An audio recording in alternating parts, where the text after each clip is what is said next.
Excuse me. Hey everybody, our second lesson today from The Guide to Effective Supervision, written by my friend, Dick Olick, a true industry leader and pioneer. So lesson 2 is called, It's the Same, Only Different. Doesn't it sound like our life on a nightly basis? It's the same, only different. Like I remember years ago, going out and hustling, cleaning the same accounts every night, every week. I don't know, 13, 14 accounts, because we start right around 4 and about 3 or 4 in the morning, because we would have personnel shortages. So we'd go out, bang out those accounts. And I remember because I would get so bored doing the same account every night over and over and over again, I would start to compete with myself and time myself. So the goal was to beat my previous night's time, but with a quality product. So I'd go back through, I'd inspect the site, and if I didn't miss anything and I beat my time, that's kind of how I placated myself and satisfied the boredom that I would feel from doing the same thing over and over. So it's a cool exercise. If that works for you, or if it works for any of your teammates, pass it on. And if you've got any cool things, make sure you pass that into the office so we can pass it on to everybody else. So this chapter is a lot about, this lesson has a lot to do with the before and how the way the industry used to be years ago. So if you're a little bit older like me, you can probably remember this. If you're a little bit younger, everything is pretty much shifted into what you're seeing today. Thank God, right? The old days were the old days for a reason. Outdated, silly. People were treated just like a number.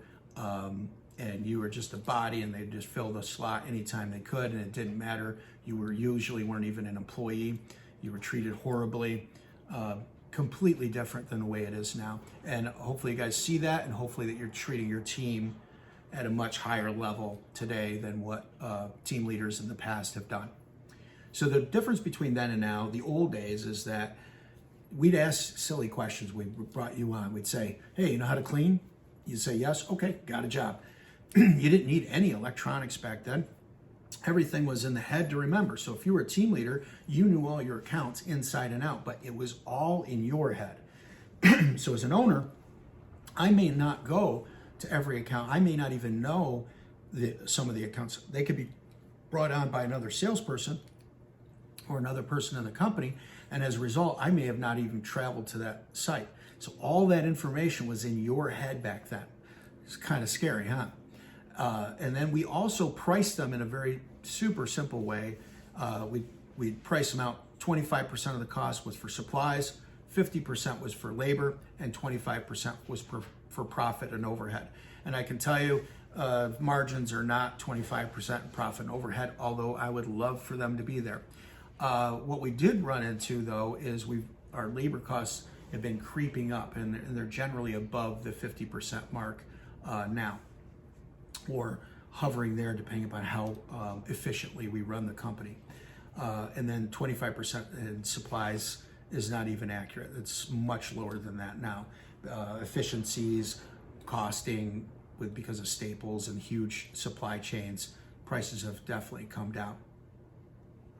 Also, the difference between then and now and today is that today we have training programs. We're developing training programs where we're trying to do them authentically. So instead of hiring some big outside company and having this pretty polished video, right, of these actors wearing some uniform we don't even know, doing some process that might be a little bit different than ours, no, we're not doing that. We're doing it this way.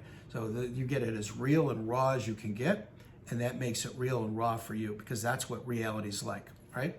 We're doing background checks. So we use companies like Building Services Contractor Association International background checks. And so they'll do a background check on you and all your team. And if something really hinky comes back that makes it inappropriate for you to work on that account, we pull you from that account and explain why. Drug screening. So we do random drug screening here. So if there's a quality issue, if there's an injury issue, you can pretty much be expected that you're going to be doing a drug screening on that. And that's to protect us and to protect our insurance companies, also to protect you and the client. Your quality control system. So like SWEPT, our our call surveys that we do from the office. Those things didn't exist before. Basically what would happen is the owner would walk through their accounts maybe once a month, meet with the people, continue with that relationship, and they'd say, oh, this sucks, or this is great, and that was it. They didn't have electronics, they didn't have inspection paths, they didn't have instantaneous communication like we have now, real-time communication. Pay rates back then, you never got paid more than minimum wage. It just didn't happen, or you'd get a percentage of the account, but then you were responsible for all the supplies, all the equipment. If you got hurt, it always fell on you, right? And this was a real kind of slimy way of doing business. Some people are still doing this to this day, but thank God, it's becoming harder and harder to take advantage of people in that way, and that's a blessing for us all. Your benefits package. So in the past, you definitely didn't have a simple IRA to join like we do. It's matching. You didn't have EAP programs. You didn't have the bonuses that we have in place for referrals and for quality metrics. You didn't have those in place back then, and we do now. You didn't have a loyalty day. You didn't have PTO time accumulating. All those things are in place today. Think of this. What technology do we provide for our customers to monitor quality and training? Now, I've already said that to you, but think about it. What technologies do we employ to provide and monitor quality in training for our clients? What is our safety record? Do all of our employees speak English? Now, fortunately for us right now, they do. Some speak a couple of other languages as well. And do we have full disclosure proposals? And this is important. What that means is, do they know what our budgets are? Do they know how much we're basically spending on our labor and our supplies? And the answer is yes today. In the old days, they never knew. And so there was always this game back and forth. Now it's very transparent, but it cuts the margins way down. So that's why we have to be so ultra efficient and really focus on those budgets. New days, there's no more having the supervisors remember things just in their head. And so basically what we do now for every account is we create what we call a operations manual. And in that operations manual, it's going to have the full scope of work like your communications logbook does. But it's going to go into some more things. We're going to use job action forms. And if you start thumbing through your job action form examples in your slide deck there, you'll see that it has client information. It has very specific stuff about what is the location of the dumpster? What's the entry procedure? Is it keys, fobs, cards, passcodes? Where is your water supply? Where are the supplies for the account? How big is the account? What kind of flooring is on the account? How much square footage of flooring is there? It even goes into detail on quadrants within that account. So quadrant A, B, C, D, what's located in this quadrant, what's located in this quadrant, what's located in this quadrant, and what's located in this quadrant.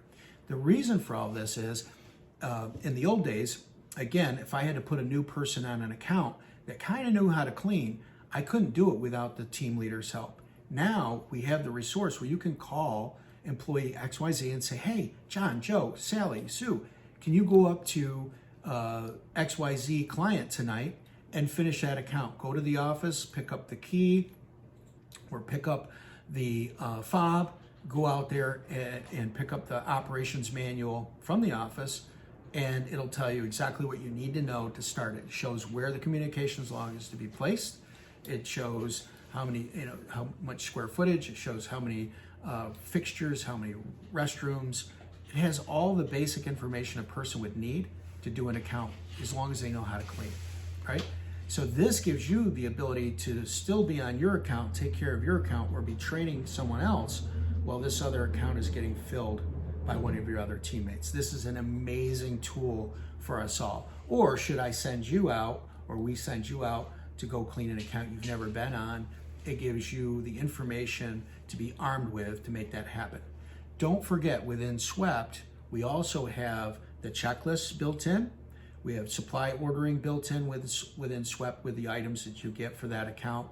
Also within Swept, we have scheduling and budgets and communication all built into that with security features. So you really have a lot of that information at your disposal today, regardless, plus then you have it in black and white within a manual. So that gives you all the details you need for that account. Super, super important. It's gonna make your life easier, make the client's life easier, and make your cleaner's life easier.